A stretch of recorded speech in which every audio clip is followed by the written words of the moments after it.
Miguel showed up before sunrise every day, punch card perfect, until Ryan tossed it in the trash and said, "You don't belong here." I said nothing. That was 6 months ago. Yesterday, I testified on Miguel's behalf, and watched HR fire Ryan in front of the whole floor. The warehouse blaze gutted half the inventory. Ryan pointed fingers fast at Miguel. No legal papers, no alibi. He sneered. Miguel stood frozen, lips trembling. I felt something boil. Miguel had worked that night, I knew it. But the logs were gone. I clenched my fists, remembering his punch card. My gut said Ryan was hiding something. IC showed up like wolves. Miguel didn't run, just looked at me with tired eyes. "Tell them I didn't do it," he said quietly. I panicked, unsure what to do.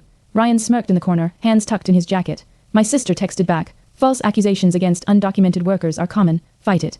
I knew then. I had to. HR found an old violation in Miguel's file. Supposed safety issue, but I remembered he fixed that leak himself. Lisa from accounting confirmed that was Ryan's call, not Miguel's. The report was fake. I confronted Mark, our boss, but he brushed me off, let it go. The system didn't care. That phrase echoed again. Honest work doesn't matter. I dug through old punch cards, hands shaking. There it was, Miguel's timestamp. Clocked in 5 minutes before the fire, location on the far dock, nowhere near the source. I ran to Lisa. "We can use this." Her face lit up with hope. "We'll show it to the union rep." Finally, something concrete.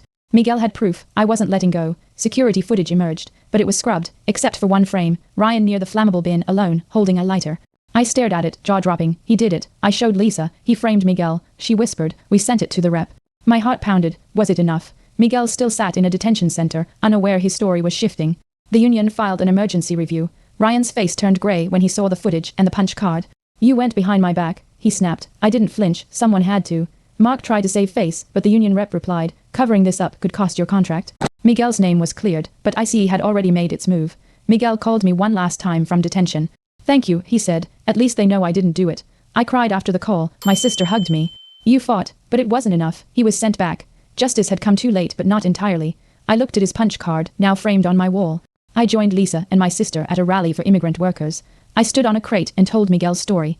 People listened, faces nodded. When I shouted, "Honest work doesn't matter if you're not supposed to be here. That's what they think." The crowd roared back. I saw change. I saw belief. I saw that maybe this was just the beginning. Miguel texts now and then. His bakery in Oaxaca is thriving. "I miss Chicago," he wrote once. I replied, "We're still fighting." The warehouse replaced Ryan. Mark resigned. And me, I advocate for others now. Miguel taught me that justice isn't always a verdict. It's a choice we make. Every day, I carry his punch card in my wallet. It still punches truth.